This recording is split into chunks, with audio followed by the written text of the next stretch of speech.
Muchas gracias, Isabel. Gracias. Ah, Que no tengo yo la costumbre de manejar el ordenador de Miguel y eso es lo que me pasó. Le di y salió un cuadro de diálogo que no lo... Gracias. Pues bueno, empezamos entonces con el decreto que toca hoy, Orientalium Ecclesiarum, decreto sobre las iglesias orientales católicas. Ahora vamos a ver lo que es todo esto, iglesias orientales católicas. Pero antes decir que tenemos una buena noticia, ¿no? Estamos en España esperando al Papa León XIV. Es una gran alegría en la Iglesia que ocurra este acontecimiento. En Madrid la gente sé que está, bueno, por lo menos la gente que yo he conocido, están todos con una expectativa y todos preguntando, ¿te van? ¿Te han dado plaza? ¿Te han dado sitio? ¿Dónde está? Todo el mundo estaba preguntando. Bien, pues ya centrándonos en el tema, parece que esta charla de hoy, Orientalium Ecclesiam, vamos a hablar del ecumenismo. El ecumenismo, como ya dijimos otro día, es el movimiento que busca la unión de las iglesias separadas. Pero no es así, no, este no es el caso. Este decreto se refiere a las iglesias orientales católicas, es decir, las que están en la obediencia del Papa de Roma. Y en el artículo 3, precisamente, de este documento conciliar, dice, están encomendadas por igual al gobierno pastoral del romano pontífice, que sucede por institución divina a San Pedro en el primado sobre la Iglesia universal. Pues esto es lo que vamos a ver, cuál ha sido la trayectoria y la historia de estas iglesias a lo largo de estos 20 siglos que tenemos desde que Jesucristo estuvo aquí con nosotros, desde que Dios se encarnó en Jesucristo, para hablar qué son estas iglesias, que hay mucha ignorancia sobre ellas. Las iglesias son 23 iglesias orientales y la nuestra, la occidental o latina, somos 24 iglesias. Pero fijaros que podemos decir juntamente que la Iglesia es una santa, católica y apostólica, porque ellas son una santa, católica y apostólica con nosotros. Todos somos iguales. Y eso es lo que este decreto va a insistir, en la igualdad de todas las iglesias. Hay una que tiene el primado, que es el Papa. Precisamente el concilio remarca esta situación. Bien.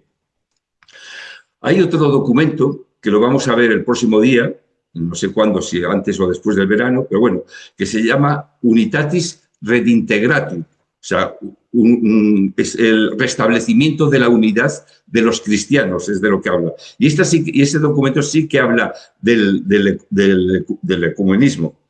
Y en ella hace lo que hace es el restablecimiento de la unión de todos los cristianos.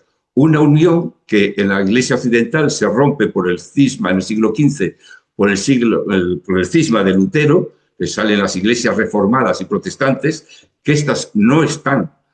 Podemos tener la misma teología en muchas cosas y podemos ser cristianos como ellos, pero no están bajo la tutela, por decirlo así, del Papa. Y son las iglesias reformadas y protestantes. También en el siglo XV, por motivos políticos, Enrique VIII de Inglaterra se separa de la Iglesia y forma la Iglesia anglicana, en la que esta sí perdura mucho más la tradición católica en cuanto a la teología. Y en este documento del restablecimiento de la unidad de los cristianos, habla de una manera peculiar de la Iglesia oriental ortodoxa, que se separa en el siglo XI con el gran cisma de Oriente o cisma de Occidente, depende desde dónde se mire. Para ellos los cismáticos, para la Iglesia ortodoxa los cismáticos somos nosotros, para nosotros son ellos, que se han separado de la obediencia del Papa, del primado, del vicario de Jesucristo. Y hablamos en otra ocasión, aprovecho ya para recordarlo, ¿no?, la declaración de Nostra Aetate, que era sobre la relación de la Iglesia con las religiones no cristianas. Y en ellos nos habíamos referido al hinduismo, al budismo, al islamismo y al judaísmo. Si os acordáis, el judaísmo precisamente fue lo que más complicación tuvo en el concilio, porque muchos obispos, padres sinodales o conciliares, se escandalizaron Y al considerar estos ¿cómo íbamos a considerar a los judíos como nuestros hermanos mayores en la fe si son los que mataron a Jesucristo? Bueno, pues todo eso el concilio y lo que intentó es terminar. ¿Os acordáis que incluso habían circulado unas cartas que llamaban al concilio como la sinagoga de Satanás y todas esas cosas, precisamente porque había gente que no lo veía? Afortunadamente, la actitud tanto del judaísmo como del cristianismo es, aunque no sean unirse, sí considerar el uno al otro. Pues bien, pues antes de seguir con estas 23 iglesias orientales, que es de las que vamos a hablar hoy, vamos a echar una breve ojeada, como hacemos siempre, ¿no? sobre las audiencias del Papa en la audiencia general de los miércoles, que está hablando sobre lo que estamos hablando nosotros, sobre la catequesis sobre el Vaticano II. Él siguió con la Lumen Gentium, ¿no? Tratando del ser de la Iglesia, y en estas dos últimas ya empezó a hablar de otra de la que ya hemos hablado nosotros, de Sacrosanctum Concilium, sobre la liturgia. Pues la del miércoles 6 de mayo la titula La Iglesia peregrina en la historia hacia la patria celestial. Y es curioso porque nos habla sobre la dimensión escatológica de nuestro camino en la vida. Dice el Papa cuya meta final de este caminar es llegar a la patria celeste. Y dice, cosa que a menudo descuidamos porque es como si nos olvidásemos de ello. Y Jesucristo nos recuerda que Jesucristo empezó anunciando el reino de amor y justicia y de la paz. Y esto es lo que quiere el Papa en esta catequesis, presentarnos el camino desde esta perspectiva, que no nos olvidemos para qué estamos aquí en la tierra. Pues para caminar hacia la patria, hacia la casa del Padre, ¿no? Y nos recuerda una cosa de la que ya hemos hablado aquí varias veces, la Iglesia como sacramento universal de salvación, orientada por aquel que hace nuevas todas las cosas. La Iglesia custodia la esperanza que ilumina el camino hacia esa patria, la casa del Padre, invitándonos a tomar posición a favor de los pobres y de los desfavorecidos, es decir, los que sufren las guerras y las injusticias, tal como dice la doctrina social de la Iglesia a la que hace referencia. También nos recuerda y nos anuncia que la Iglesia no se anuncia a sí misma y reconoce su fragilidad y caducidad. Y una cosa que leerlo así de repente nos dice que la Iglesia no nos salva, nos remite a la salvación de Cristo. Eso es importante. Nos avisa que no puede ser absolutizada, que era la Iglesia que se había vivido hasta el Concilio Vaticano II, porque el Papa es que está totalmente involucrado con todos los documentos. Es que se le ve que le emanan de lo que habla. Precisamente, no está absolutizada, la Iglesia no es absoluta, sino precisamente la Iglesia lo que tiene que hacer es responder a su verdadera misión. Y además siempre tiene que ser regenerada en una conversión constante, ¿no? La Iglesia se tiene que reconocer como pecadora y la conversión está ahí siempre presente en la Iglesia, en la que participamos en esta conversión vivos y los difuntos, que a fin de cuentas no es más que la comunión de los santos.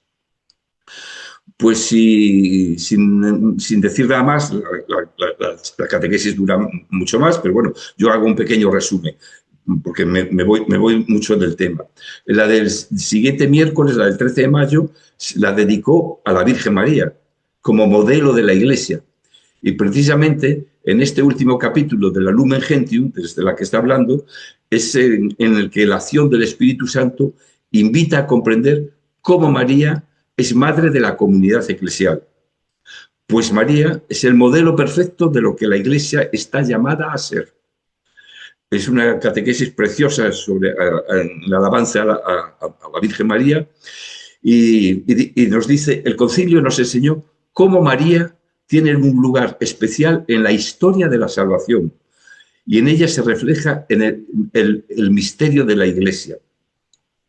Fijaros que el Vaticano II, a partir de ahí, hizo a María madre de la Iglesia en noviembre de 1964, que fue cuando se aprobó este decreto de la Lumen Gentium.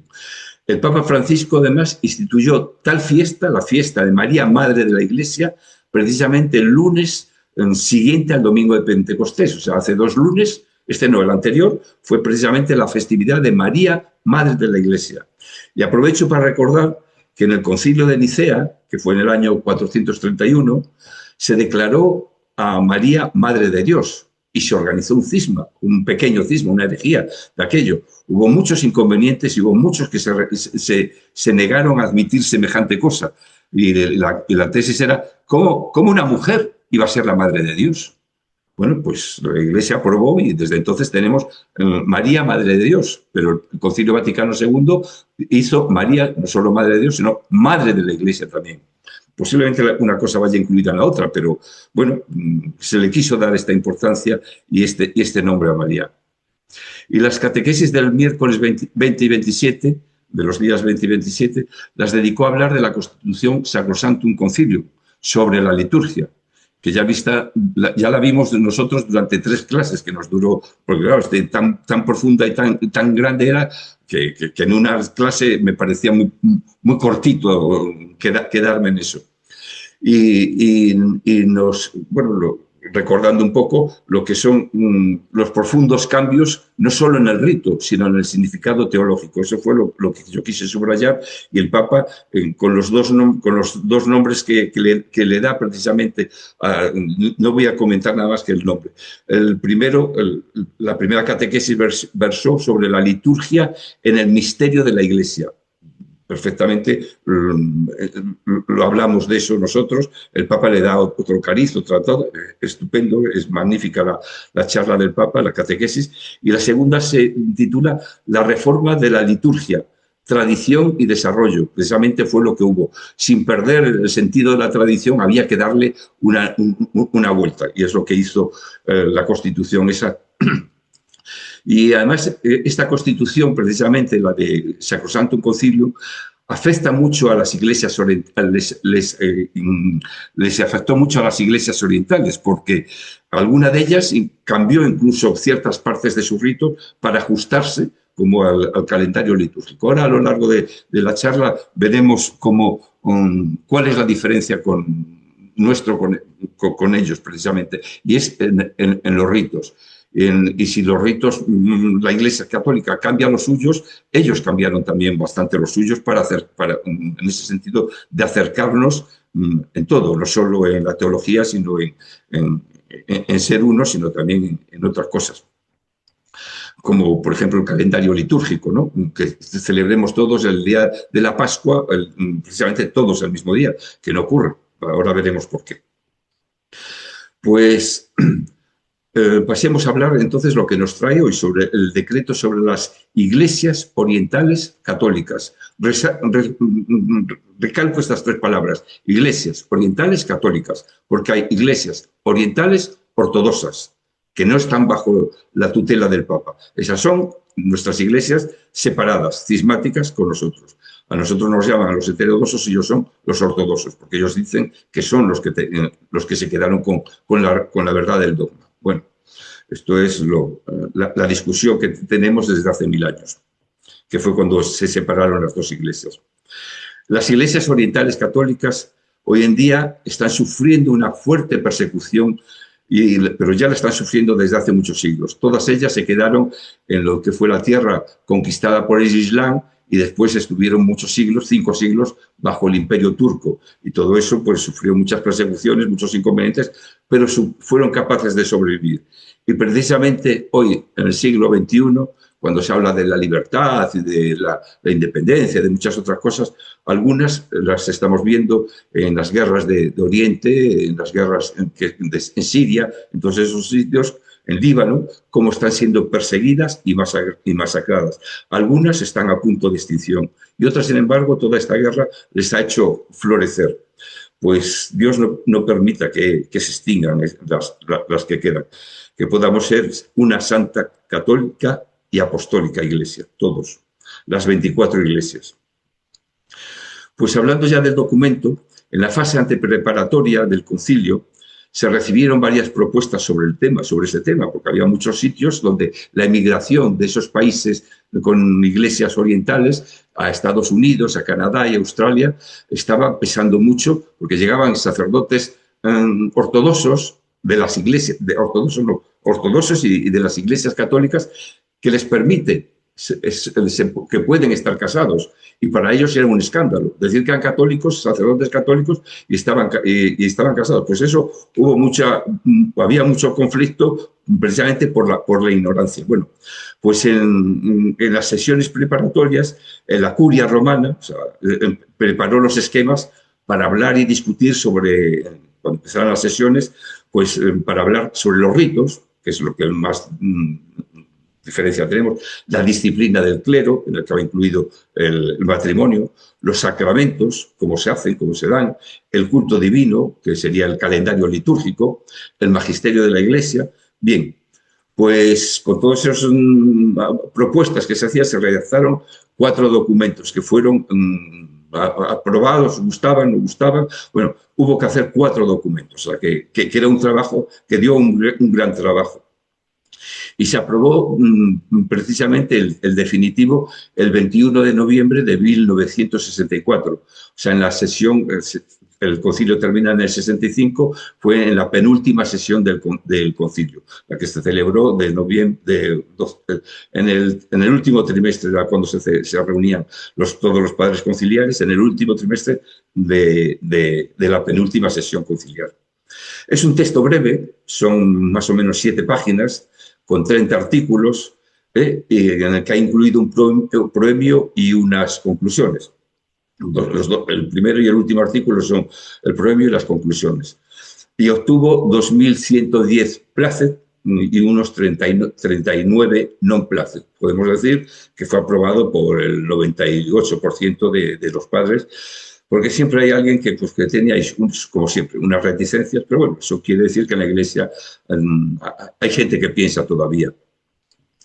Pues yo no conozco bien el intríngulis de las discusiones que hubo, pero he husmeado un poco por los podcasts que hay por ahí del concilio, y puedo decir que a medida que se fueron cambiando los textos, se fueron haciendo más ecuménicos. Decir ecuménico aquí es una palabra que no cabe, puesto que se trata de iglesias católicas como la nuestra, ¿no? Pero con algunas diferencias que ahora veremos. Pues, de hecho, fijaros, digo ecuménicos porque se fueron uniendo muchas tendencias. De hecho, se pasó de que había propuestas de que fuesen suprimidas los ritos orientales y que se oficiase todo el mundo, con toda la Iglesia, con el rito romano, que es el nuestro. Sin embargo, prevaleció la idea de ser considerados una gran riqueza del Espíritu Santo, tal como nos lo dice el proemio del decreto. Y ahí es donde se da uno cuenta la única intención que tenía este documento y esta discusión, asegurarles a la Iglesia lo que nos va a decir en el proemio, asegurar a la Iglesia, a las iglesias orientales. Dice, fijaros qué importante, la Iglesia católica tiene en gran aprecio las instituciones, los ritos litúrgicos, las tradiciones eclesiásticas y la disciplina de la vida cristiana de las iglesias orientales. Con esto ya vemos que dice, es como el fundamento, ¿no? Pues en todas ellas, preclaras por su venerable antigüedad, son más antiguas que la Iglesia romana, son fundadas todas esas iglesias antes, por su venerable antigüedad, brilla aquella tradición de los padres que arranca desde los apóstoles, la cual constituye una parte de lo divinamente revelado y del patrimonio indiviso de la Iglesia universal. Sigue hablando y termina el artículo diciendo, deseando que florezcan y desempeñen con renovado vigor apostólico la función que les ha sido designada. Con esto creo que queda claro la intención de la Iglesia, del Papa de Roma, de la Iglesia de Roma, de la Curia romana, de que apoyar estas iglesias en todo y no tenerlas separadas como parecía que eran otras iglesias que es lo que veo. Cuando hablo de la gente de esto, se queda la gente muy sorprendida, diciendo, no me digas, o sea, que yo me puedo casar por la Iglesia católica, por el rito constantinopolitano. Pues sí, bueno, pues tendrás otros problemas si que no te reconozcan tu matrimonio en otro país, pero bueno, el rito, la Iglesia lo admite con lo mismo. Ir a misa con ellos es lo mismo que ir a la nuestra. No vas a entender nada porque lo van a hablar en otro idioma, pero bien, sigo. En el artículo 2 dice, la unidad en el Espíritu Santo de la única fe de los fieles resplandece en la diversidad de los ritos, porque ellos tienen unos ritos distintos, totalmente. Es deseo de la Iglesia Católica que las tradiciones de cada iglesia particular o rito se mantengan salvas e íntegras. Con esto nos está diciendo el apoyo total a todas las iglesias, a las de Oriente y de Occidente, en las que trata con igual, a las que trata como en igualdad de dignidad, iguales en derechos, con las mismas obligaciones confiadas al gobierno del único sumo pontífice. Único sumo pontífice. En eso veremos ahora qué son los patriarcas. Más adelante, en el artículo 5, va a decir, el concilio solemnemente declara que las iglesias de Oriente, como las de Occidente, gozan del derecho y deber de regirse según sus respectivas disciplinas peculiares, como lo exige su venerable antigüedad, sean más congruentes con las costumbres de sus fieles y resulten más adecuadas para procurar el bien de las almas. Reconoce la Iglesia que hay una diversidad en muchas cosas que las iremos viendo. Pues a la cabeza de cada uno de estos ritos de los que he hablado, o iglesia particular, de estas 23 iglesias, hay un patriarca, algo que siempre hemos oído, la patriarca tal, pues hay 23 patriarcas, más el Papa de Roma, sería el gran patriarca, el 24. Y la figura del patriarca figura en la tradición apostólica desde los primeros concilios, ya se hablaba siempre. Y dice el artículo 7, va a decir, con el nombre de patriarca oriental se designa el obispo a quien compete la jurisdicción sobre todos los obispos, el clero y el pueblo del propio territorio o rito, sin perjuicio del primado del romano pontífice. Veis que lo del romano pontífice siempre está diciendo, no nos olvidemos que precisamente somos católicos porque seguimos al romano pontífice. A los obispos los vamos a conocer con el nombre de el exarca y la diócesis de cada obispo va a ser el exarcado. También en algunos ritos y en otras épocas y en otros países, bueno, claro, como son muchos países diversos, en algunos sitios se llama el eparca, en vez de el exarca es el eparca y la diócesis es la eparquía. O sea, eso lo digo por si los oís algunas veces que no, tienen nombres y cada uno, porque tienen distintas lenguas, no todos tenemos el latín y se nos queda la palabra obispo o presbítero del latín y del griego. Pues el patriarca, lo que he querido decir con este punto es que el patriarca a su vez tiene sus obispos y sus sacerdotes y él tiene la potestad sobre esa comunidad de creyentes que siguen ese rito. Hablaremos de los ritos. ¿Y de dónde salen entonces estas iglesias orientales? Bueno, pues voy a enrollar un poquito con la historia, pero porque es importante que la entendamos bien. Cuando los apóstoles se van a cumplir la misión que les encargó el maestro, que la misión fue, id y anunciad el evangelio. Salió cada uno en una dirección. Sabemos que Santo Tomás se fue hacia la India, hacia Caldea, la zona del sur del Éufrates y Tigris, donde se unen por allí, esa zona. San Andrés se fue a Grecia y a Turquía. San Judas Tadeo se fue a Persia, que es lo que es hoy Irán. San Pedro se fue a Roma, pero antes pasó por Antioquía, igual que San Pablo, que también pasó por Antioquía. Y allí fundaron una iglesia, la Melquita, después hablaremos de ella. Una iglesia del rito melquita, quiero decir. San Bartolomé se fue a Armenia. San Juan estuvo en la costa oeste de Turquía y San Juan nos habla de Éfeso, la iglesia de Esmirna, la de Tiatira, la de Pérgamo. Son las 7 iglesias de las que Miguel nos está hablando en el Apocalipsis. Esas son las iglesias orientales que se quedaron, por las circunstancias históricas, se quedaron allí con sus ritos. Porque cuando los apóstoles se fueron a predicar, a evangelizar, no se fueron con el manual, ni el breviario, ni nada. No había, no existía. Aún no estaba consolidado. Cada uno llegó a un sitio y empezó a hacer las cosas que le había dicho el maestro, adaptándolas a la gente a la que se dirigía, tanto en su idioma como en sus costumbres. Eso es lo que hay. Pues aparte de estos que hemos dicho, a San Mateo se fue a Etiopía, Eritrea, lo que es el Cuerno de África, ¿no? Esa parte donde allí hay unas grandes comunidades cristianas. Y a muchos sitios más, porque los discípulos de los apóstoles también siguieron fundando iglesias. San Pablo en Damasco, con San Pedro, de ahí saldrá la iglesia melquita. San Juan Crisóstomo iniciará el rito bizantino en Constantinopla. San Basilio de Magno en Damasco. En todas las iglesias van surgiendo grandes hombres, santos, apologistas, obispos, que van a ir conformando la tradición de la iglesia y van a ir definiendo el dogma, porque el dogma, o sea, estaban, aún no, ni siquiera al principio estaban escritos los evangelios, o sea, había que ir construyendo todo. Van a ir definiendo el dogma, la liturgia, los ritos. Estos son los que llamamos los padres de la iglesia.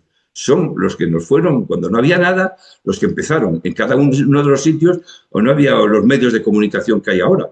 Pues cada iglesia va adaptando su forma de organizarse, de celebrar su liturgia con su idioma y sus cantos, de vestirse según sus tradiciones, de construir sus templos según el gusto arquitectónico de cada cultura, o como saben construirlos, y decorarlos como sus artistas captan la sensibilidad de cada pueblo en el que vive. Pues junto a esta evolución también van a surgir herejías diversas y problemas múltiples en todos los sitios. Pero la realidad es que el Espíritu Santo sopla y la Iglesia crece y crece mucho en esos años. Y crece mucho a pesar de las persecuciones a las que está sometido. Porque no nos olvidemos que estamos hablando que están dentro del Imperio Romano, que es totalmente, el cristianismo le viene a romper la ideología, por decirlo así, del imperio. Y todo va a empezar a cambiar pues hasta el siglo IV, que empieza el edicto de Constantino, en el año 313, ¿no? En el siglo IV. La Iglesia deja de ser perseguida. Y eso es muy importante, porque hay un cambio en la mentalidad. Ya no son malhechores que van allí y gente errada. Y años más tarde, con el emperador Teodosio, en el 381, el cristianismo pasa a ser la religión del Estado. Y claro, esto dice, qué bien, a todo el mundo tiene que ser, no. Ahí empieza la intromisión de los emperadores, es decir, de los poderes públicos, a meterse en los asuntos de la Iglesia. Y además, Constantino y Teodosio son los que convocan los primeros concilios, como el de Éfeso. Y los primeros concilios son convocados por los emperadores. Ahí tenemos una prueba de que la unificación de toda la población bajo una misma religión se va a convertir en un problema de Estado. El que no esté dentro de la Iglesia, pues es un tipo raro. No está con las leyes del imperio. ¿Y qué es lo que está pasando entonces en ese momento? La gente entra en la iglesia, entran grandes masas de personas sin entender bien el ser del cristiano, sin hacer un catecumenado previo que le enseñe a ser cristiano. Y se da la entrada al paganismo en la iglesia. paganismo que aún seguimos arrastrando en la Iglesia. Es así, entra ahí precisamente por no haber exigido un catecumenado, porque no había capacidad para los millones de personas que entraron en la Iglesia de repente. De ahí vienen frases como que ha perdurado y se ha hecho, bueno, ahí hay mucho conflicto, fuera de la extra ecclesia nulla salus. O sea, fuera de la Iglesia no hay salvación. Claro, el que no estaba en la Iglesia, estaba en el imperio, era alguien fuera de la ley, por decirlo así. Bien, eso después se fue cambiando, no me voy a meter en ese tema, pero viene de ahí que precisamente que la situación ha cambiado radicalmente. Cada iglesia, según la zona, tiene su patriarca al frente y van ajustándose todas las discrepancias que hay entre una de las muchas iglesias que hay, convocándose sínodos y concilios para hablar de las cuestiones teológicas que la revelación y la escritura van mostrando. Y de ahí salen todos los principios de los concilios de Éfeso, de Calcedonia y Constantinopla, precisamente, que son los 7 concilios principales donde se define todo la Iglesia tal como nos llega a nosotros. Pues inicialmente todos estos obispos o todos los patriarcas, o los jefes de todas esas iglesias, van reconociendo como primado al sucesor de Jesucristo en su vicario, que es Pedro, y en sus sucesores, y que tiene la sede en Roma.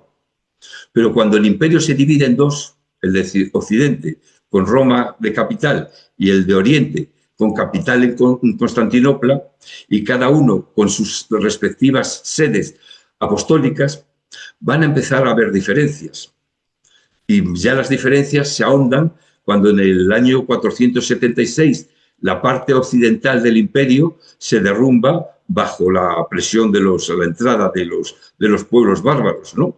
Y entonces sí que va a haber una brecha entre los ritos y las tradiciones de las diversas iglesias.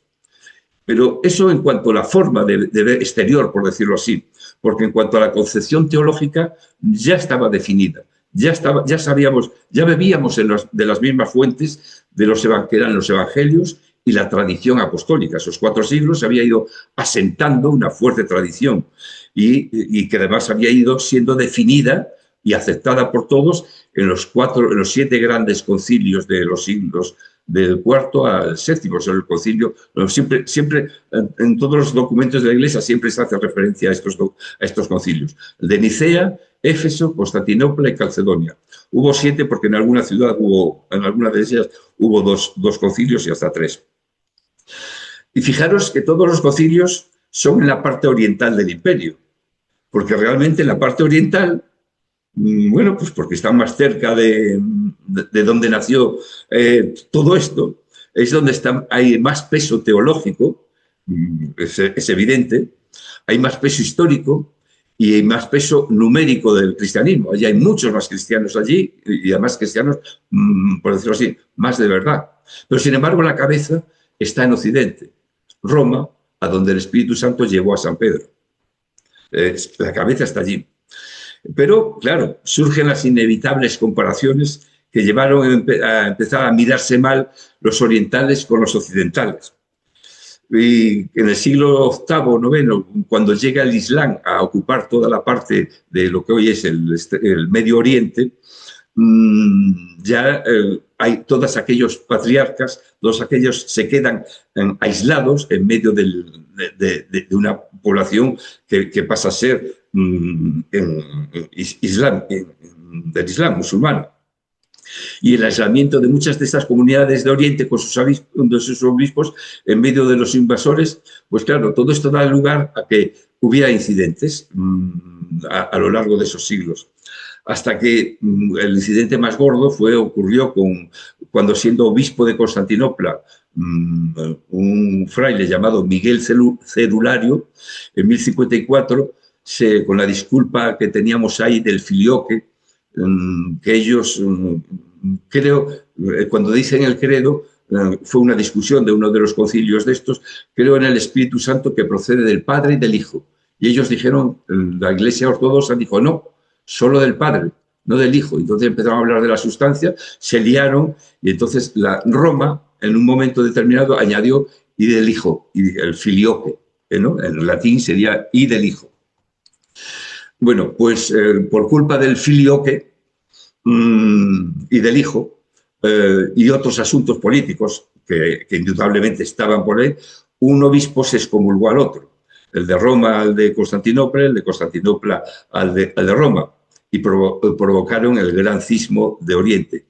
Y acusando a los de Occidente de heterodoxos, que decían que por romper el dogma, que, bueno, y entonces por eso ellos pasaron a ser los ortodoxos. La división quedó confirmada con la aparición de los turcos del imperio y la creación del imperio turco, que ya vienen muy islamizados y muy radicalizados, y cada patriarca se va a convertir en autónomo, autocéfalo. Mientras que en Occidente, sin embargo, la influencia germánica va a cuajar en un pensamiento feudal. No es que el Papa se nos haya hecho señor feudal, pero hay un sentido de mayor sujeción al Señor, la lealtad al caudillo, en este caso la lealtad al Papa, al jefe, al superior, cosa que en Oriente no ocurre. Con lo que el obispo de Roma entonces es el que irá aglutinando y confirmando su primacía sobre todos los demás obispos de Occidente. Mientras que en el Oriente, el patriarca de Constantinopla, que además era conocido como el patriarca ecuménico, el del todo el orbe, que es el sucesor de San Marcos, el evangelista, él será conocido como el primus inter pares, que quiere decir el primero entre iguales, o sea, son todos iguales. Fijaros que en su territorio se han celebrado los grandes concilios. Luego, él es, como si dijéramos, teológicamente, los que más saben. Pero, sin embargo, no va a ser como el Papa de Roma, que sí va a ser asumir el liderazgo de la Iglesia, en el sentido de que todos los demás obispos le deben obediencia al obispo. Ellos no. El obispo de Constantinopla únicamente va a ser el guía espiritual, sí, exactamente, el guía espiritual de las iglesias de Oriente, al que no le deben obediencia, solo seguir sus principios está bien, pero él puede hacer sus cosas y ellos los suyos. Bien, pues así es, por eso hemos llegado a este conflicto de dos iglesias separadas ¿Y qué pasará? Que con el tiempo muchos de aquellos obispos y patriarcas se van a pasar a la obediencia del obispo de Roma, y principalmente por un cisma que la Iglesia ortodoxa tuvo en el siglo XVI. Un mismo cisma un cisma parecido al que tuvimos nosotros en el siglo XVI, cuando digo nosotros, digo la Iglesia de Roma, en el siglo XVI, precisamente con la Iglesia anglicana y con las iglesias protestantes. Tuvimos también un gran cisma, pero sin embargo las iglesias que se quedaron fuera que rompieron con su patriarca Constantinopla, se pasaron a la Iglesia católica, y por eso estas iglesias son precisamente lo que estamos llamándoles iglesias orientales católicas. De ahí viene toda esta historia. Y la Iglesia los aceptó con los ritos y con su disciplina que tenían y con todas sus... Sois iguales, pero tenéis obediencia al Papa. El Papa de Roma, cuando hace un concilio, vienen ellos como unos obispos más, porque le deben la obediencia al Papa. En ese sentido, estos son las iglesias orientales. Esto era lo que quería contar y llegar a que sepáis el origen y que ellos han puesto su jerarquía y sus leyes en la dirección pastoral y la obediencia al obispo. Ellos siguen en ese sentido en la dirección pastoral de sus patriarcas, pero con la obediencia al obispo de Roma. Bien, y entonces ya vamos a hablar de cuáles son estas 23 iglesias orientales católicas. Pues al final se agrupan en 6 tradiciones litúrgicas orientales, que se les llaman los ritos, o iglesias particulares, también les llaman muchas veces en el concilio. Y cada una tiene su sede patriarcal en un territorio donde tiene su tradición secular, ¿no?, de muchos siglos. Y muchas de estas iglesias se han trasladado a otros países porque han sufrido tantas persecuciones en su tierra originaria que alguna iglesia, la iglesia rutena, por ejemplo, ahora explico lo que es, su sede la tiene en Pittsburgh, Pensilvania, Estados Unidos, y allí tiene su patriarca, porque era tanta la presión y que la gran parte de la población se fue para allá y, bueno, por todo lo que es Estados Unidos. Bien, vamos a hablar entonces de cuáles son estos ritos. Hay 6 ritos, he dicho. El alejandrino, que tiene 3 iglesias, el bizantino o constantinopolitano tiene 14 iglesias, ahora les pondremos nombre a cada una, el armenio, el rito armenio, que tiene una iglesia sola, y el rito maronita, que tiene solo una iglesia, el antioqueno o sirio occidental y el caldeo o sirio oriental. Así dicho de repente, pues entiendo que se haga un poco duro. Bien, pues el rito, he dicho que el rito alejandrino, que tiene 3 iglesias, una es alejandrino, de Alejandría, ¿no? Porque allí había el gran patriarca de Alejandría, San Cirilo, y todos estos santos que tenemos apologistas salen de allí precisamente y hacen tienen su rito porque es como aprendieron a vivir su fe. Pues esta se llama la Iglesia Oriental Católica Copta, la etíope y la eritrea. Estas son las 3 iglesias. Una tiene su sede patriarcal en el Cairo, otro en Addis Abeba y otro en Asmara, la capital de lo que hoy es Eritrea. El rito bizantino o constantinopolitano tiene 14.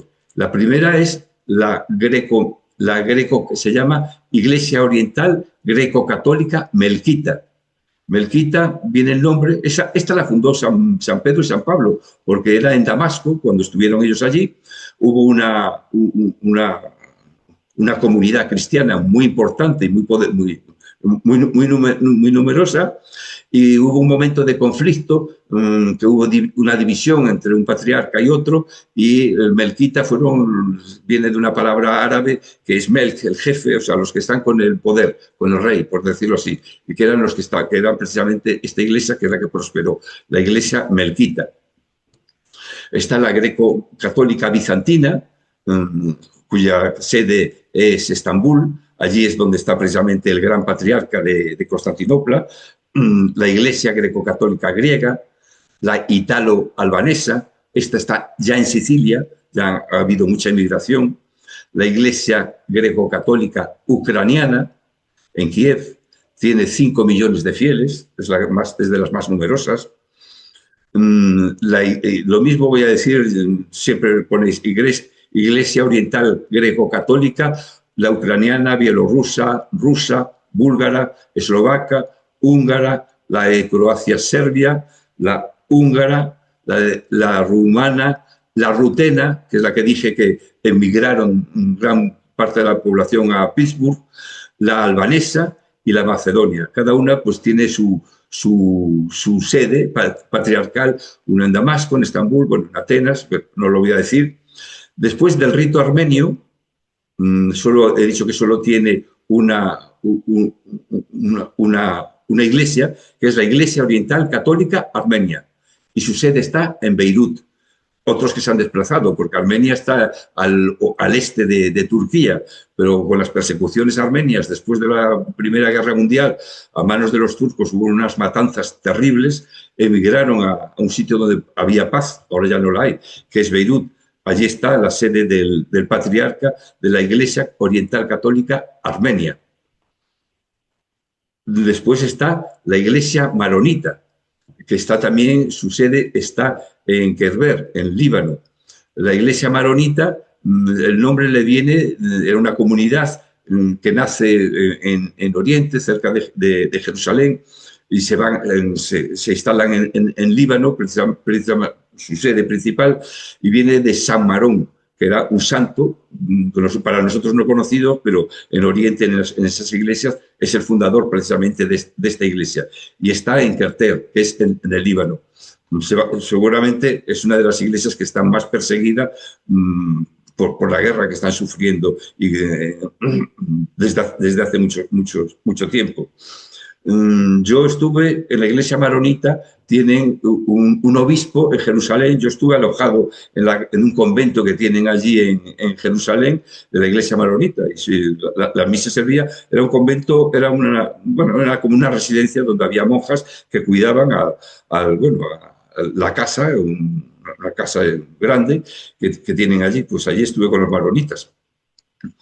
Después está el rito antioqueno o sirio occidental, que es la iglesia también católica, oriental, siriaca, la sirio-malabar, que tiene también la capital en Beirut, otros en Tribau, en la India, y la Caldea oriental, que tiene dos iglesias, la Caldea, la sirio-malabar, que está en la India, en Cochín, y que tiene 4 millones de fieles. O sea, no son, aproximadamente todas estas iglesias vienen a representar menos del 10% de lo que es toda la iglesia, el resto de la iglesia católica. A veces, esto que oís hablar de Greco no es por ser griega, sino es porque era como los musulmanes denominaron a esta, como estaban bajo el Imperio Romano de Oriente, y ellos no confundían entre griegos y romanos, decían grecos, y entonces se le quedó el apelativo de greco a muchas de ellas. Y es curioso porque casi todas estas iglesias, todos estos nombres que he dicho, la iglesia sirio-católica, o iglesia oriental católica sirio-malabar, por ejemplo.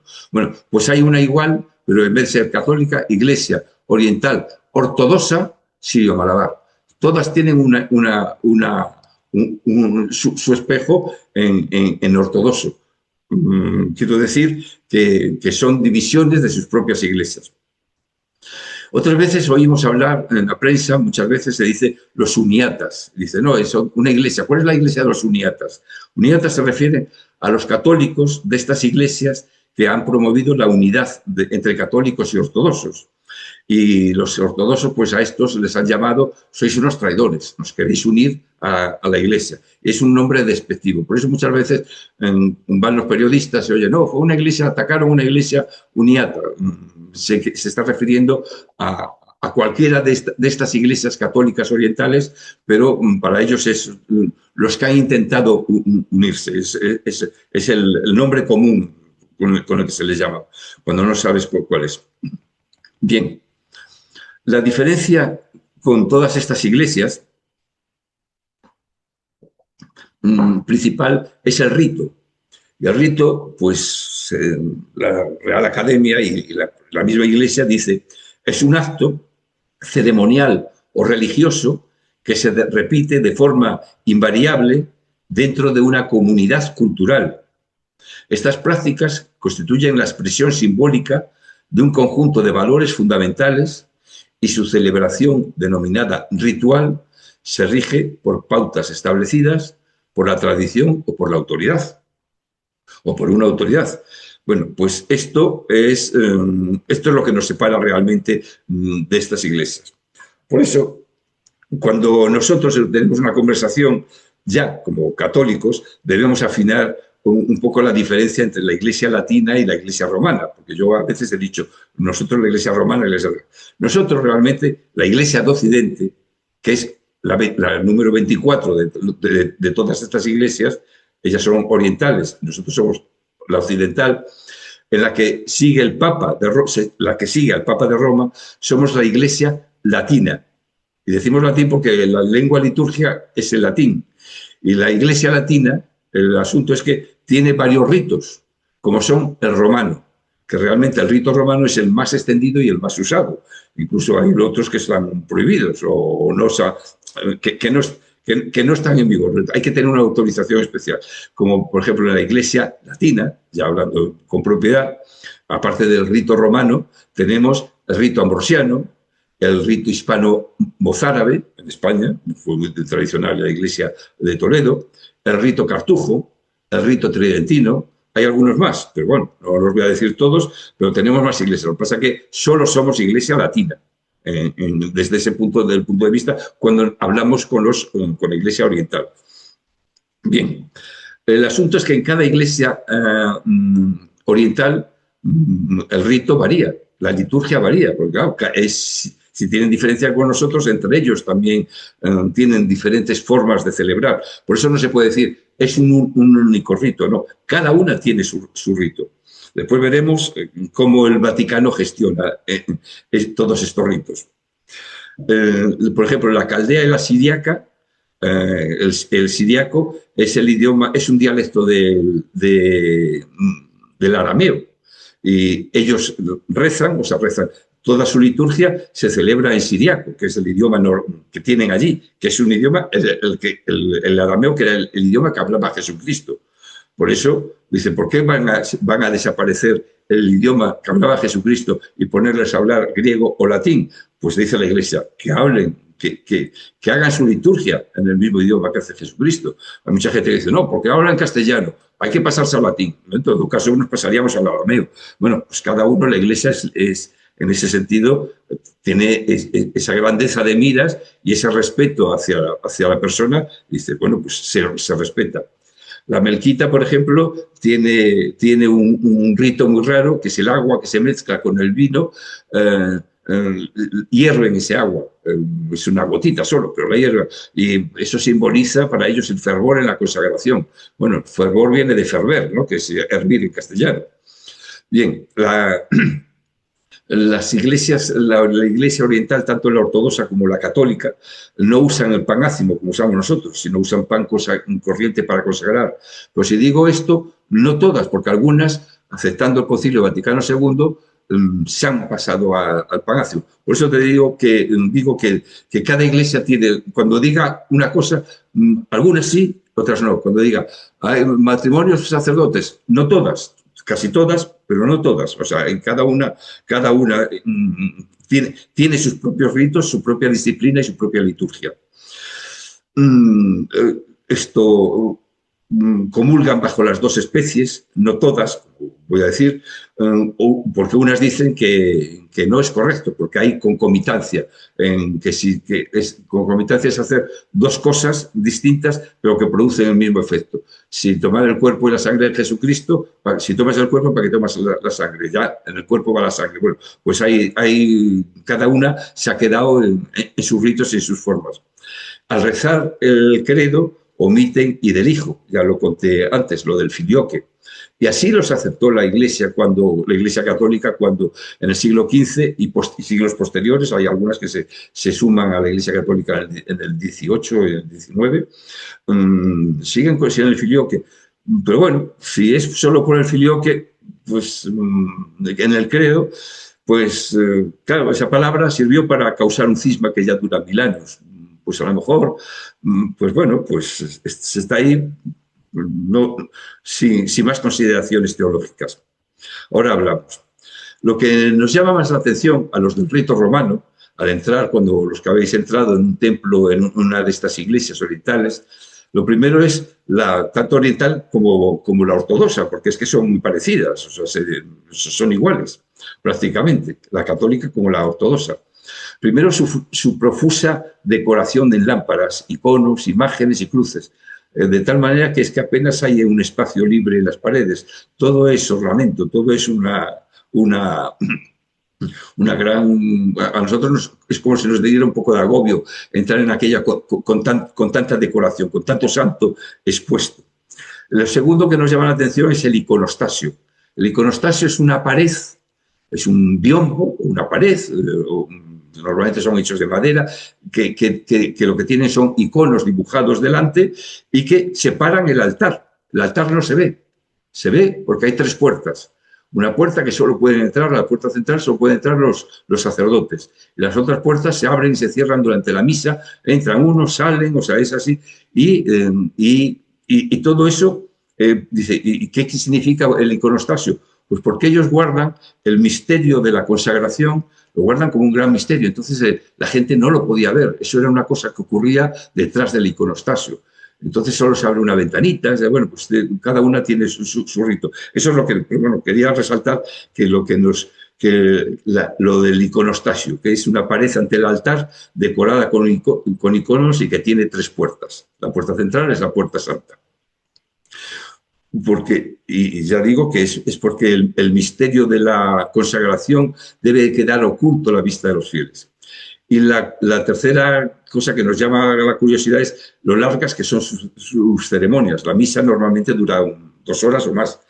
Hay una gran cantidad de gestos, de firmas, de genuflexiones, de veces que se echan inciensos, de lecturas en voz alta, muy monótonas, mientras se oficia, se canta mucho, pero siempre sin instrumentos.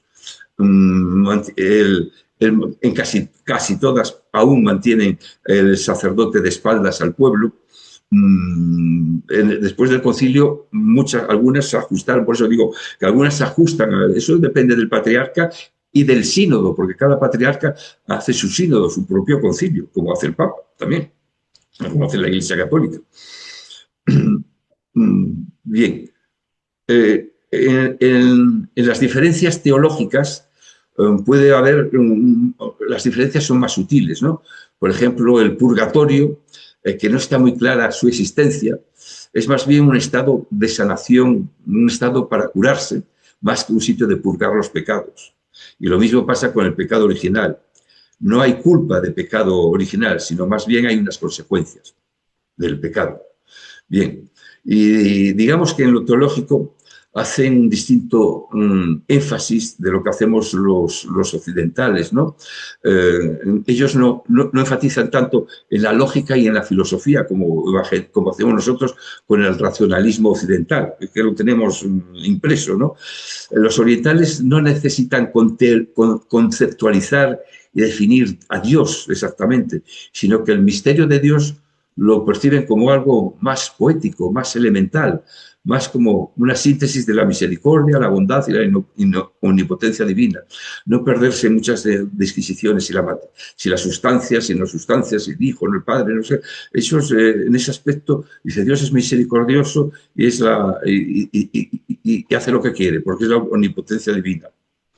Y esto, por ejemplo, nos puede llamar la atención, pero es el matiz teológico que lo podemos ver en la propia Iglesia Católica cuando vemos el Cristo, la Iglesia medieval, ¿no? La Iglesia medieval, ¿cómo era el Cristo en la Iglesia medieval? Un Cristo en gloria, vivo, resucitado. O sea, todo el medioevo pintó las bandorras y todos con un Cristo así, con las manos alzadas, en paz. Y sin embargo aparece en el siglo XVI, en el Renacimiento, cuando empieza a haber el racionalismo occidental, siempre es un Cristo muerto, sufriente y crucificado. Y eso afecta a la teología de una manera u otra. Pues los orientales tienen esa sencillez de la elementalidad, es más poético. Dios es otra, no necesitan conceptualizar tanto. No quiero meter más en esto, porque claro, todos son 1000 años de separación y de profundidad teológica, que resumirlo aquí me parece que es que estoy banalizando sobre todo sobre esto. No, estoy únicamente comentando unos detalles que nos diferencian.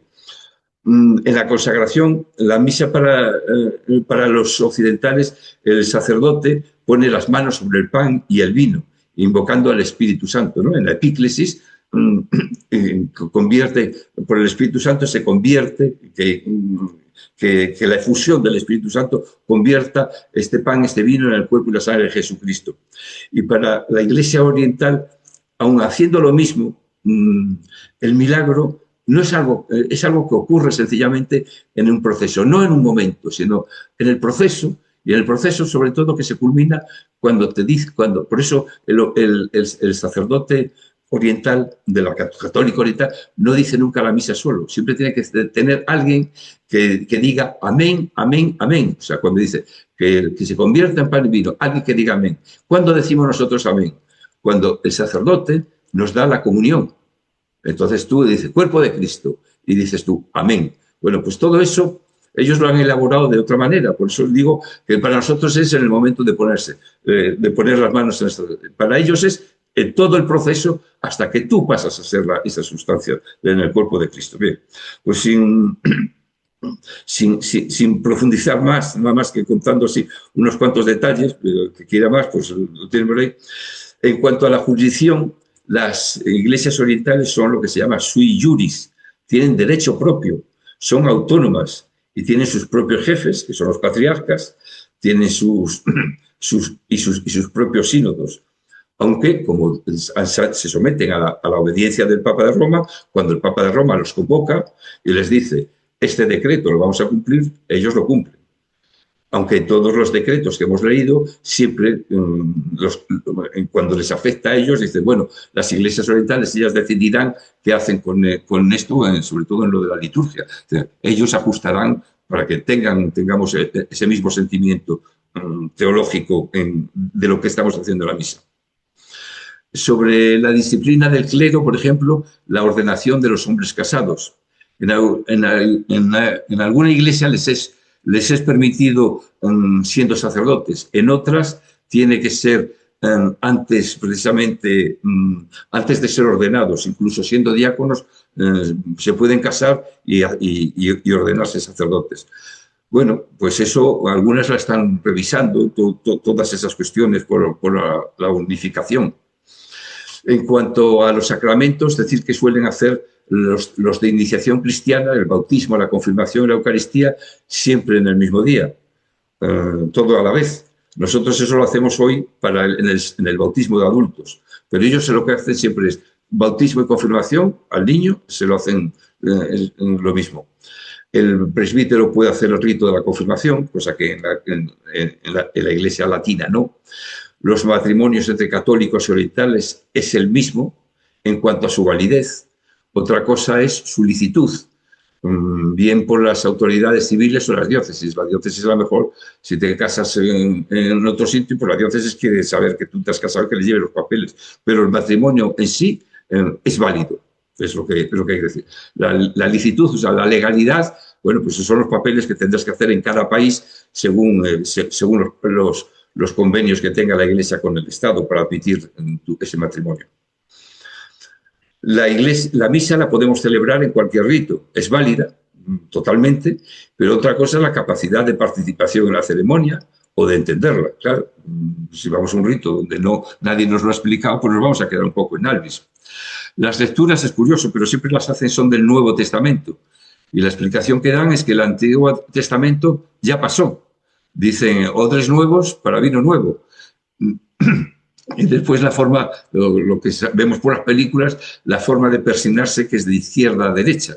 Ellos ponen los dedos en esta forma, ponen así, los tres, el corazón, el índice y el pulgar juntos y los otros dos, los otros dos dedos así apoyados en la mano. Y se persignan en el nombre del Padre, del Hijo, van a la izquierda, del Espíritu Santo, amén. Lo hacen igual, dando un beso. Significa un solo Dios, o sea, tres personas, un solo Dios, por eso los tres dedos. Y los otros dos dedos son conscientes de que es las dos personas en Jesucristo, como divino y como hombre. Bien, pues la Lumen Gentium, cuando fue aprobada, ya me he pasado un poco, me parece.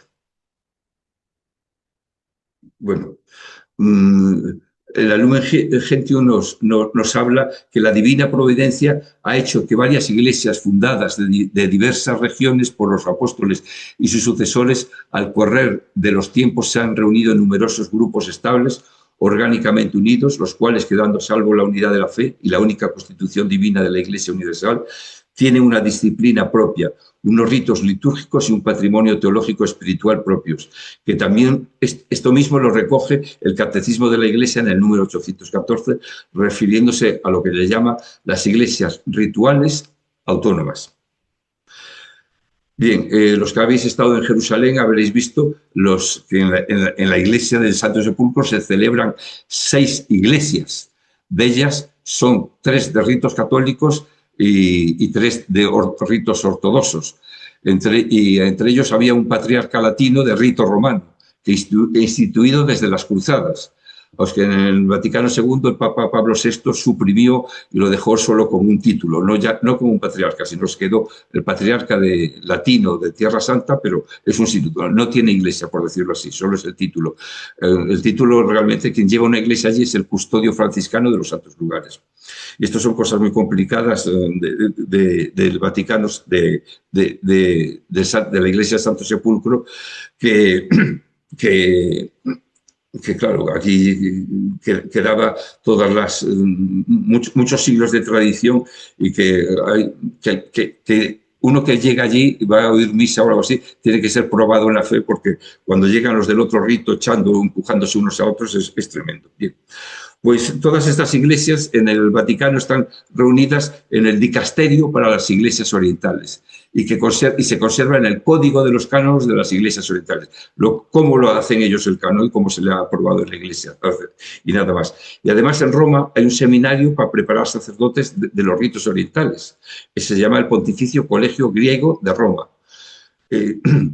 Pues el obispo de la Catedral Católica de Atenas es precisamente un monje español que estudió en este centro. Y pues nada, no quiero ya aburriros más y únicamente deciros que la Iglesia ha aprobado y nos gusta tener estas iglesias como una gran riqueza, y que todos estos católicos, que son católicos como nosotros, están distribuidos a lo largo de todo el mundo. A los papas les gusta mucho estas iglesias orientales, porque muchas iglesias orientales, la católica con la ortodoxa, que son del mismo rito, se están uniendo entre ellas, con lo que eso se está haciendo como un ecumenismo